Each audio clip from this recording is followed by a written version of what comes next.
হেতিদের দাবি একটাই, হেতিরা মালয়েশিয়াতে আসতে চায়। আমি হেতি করে বলতে চাই, দাবি একটা না, দাবি দুইটা করেন ভাইয়েরা। আপনারা মালয়েশিয়াতে আসবেন, সরকারের কাছে দুইটা দাবি করেন। একটা দাবি, আন্নেরা মালয়েশিয়াতে আসবেন। আর একটা দাবি করেন, সেটা হচ্ছে মালয়েশিয়াতে আসার সময় আপনাদের যেন 10 লাখ করে টাকা দেওয়া হয়। সেই টাকা দিয়ে আপনারা এখানে এসে বসে বসে খাইতে পারেন, মানে খাউন খাইতে পারেন। মালয়েশিয়ার কি পরিস্থিতি আপনারা কি জানেন? মালয়েশিয়ার কাদের কি পরিস্থিতি আপনাকে একবার চিন্তা ভাবনা করছেন? আন্নেদের আমি একটা কথা বলি, কথা হচ্ছে যে টাকা পয়সা আপনারা মার খাইছে সেটা আমরা বুঝতেছি। আমরা জানি যে আপনারা টাকা পয়সা মার খাইছেন, মার খাওয়ার পরে এখন আপনাদের মাথা ঘোলা হয়ে গেছে।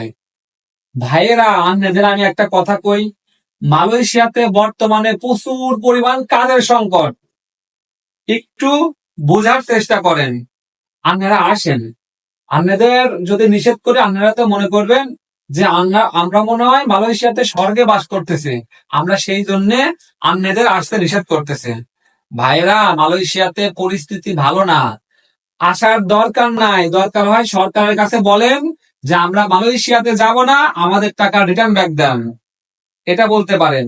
আর যদি আপনাদের দাবি এটা হয় আপনারা মালয়েশিয়াতে আসবেন, আসেন। দাবি তো একটাই, মালয়েশিয়াতে আসবেন, চলে আসেন, চলে আসেন। মালয়েশিয়াতে কাজের অভাব নাই, শুধু বসে থাকা কাজ।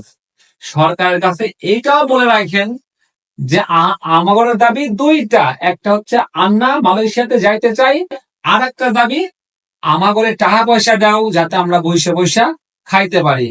ভাই, সতর্ক হন, এখনকার যুগে সতর্ক হন। আমাদের কথা বিশ্বাস করেন, মালয়েশিয়াতে বর্তমানে কাজের খুব সংকট। বোঝার চেষ্টা করেন ভাইয়েরা।